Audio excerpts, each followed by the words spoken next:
F'konferenza tal-aħbarijiet tħabbret edizzjoni oħra tal-Visit Malta Weekender, organizzata mill-Awtorità Maltija għat-Turiżmu l-MTA.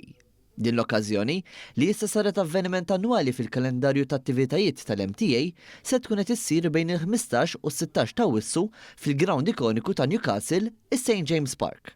Il-logħba tal-ftuħ skeda tas-Sibt 15 ta' Awwissu se tara lil Newcastle United jaffaċċjaw lil ġganti tal-Bundesliga Bayer Leverkusen, filwaqt li l-ħadd se jkun hemm double header li fih se jilagħbu t-tim tan-nisa ta' Newcastle United kif ukoll l-ewwel tim tal-irġiel ta' Newcastle United.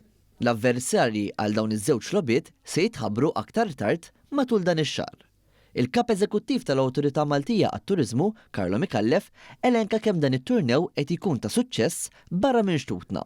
Illum sar appuntament annwali dan it-turnament huwa mistenni wkoll. Isir ġimgħa qabel jibda l-kampjonat Ingliż u dejjem ikollna tim ewlien Ingliż fih l-ewwel darba kellna Newcastle, mbagħad kellna l-Tottenham Hotspurs, is-sena li għaddiet kellna l-Chelsea, din id-darba reġgħna l-Newcastle, tim li għandu supporters following qawwi ħafna passjonali u niftakar il-logħbiet li labna ġewwa St James's Park 4 snin ilu kienu dejjem sold out, ġifieri jkollok tendenza ta' bejn 60 u 80,000 ruħ. Dan it-turnew huwa opportunità unika sabiex iżżewwa it-turiżmu mal-isport f'suq b'saħħtu bħalma hu ir-Renju Unit.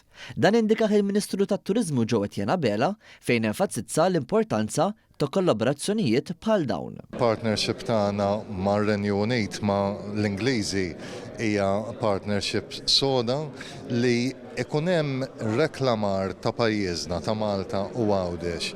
Permezz tal-futbol hija xi ħaġa sabiħa immens. Ħafna Maltin u Għawċin jiffollowjaw il-futbol Ingliż u hija xi ħaġa sabiħa ħafna li ħafna mill-Ingliżi li jiffollowjaw ovvjament il-Premier League u jiffollowjaw il-futbol Ingliż ikunu qed jaraw viżjoni ta' Malta u Għawdex fejn jistgħu jiġu jieħdu pjaċir magħna hija xi ħaġa sabiħa immens. Preżenti kien hemm 3 leġendi ta' Newcastle United li l-koll qasmu l-esperjenzi tagħhom mal-Magpies filwaqt li faħru l-gżejjer tagħna u l-ospitalità tal-Maltin.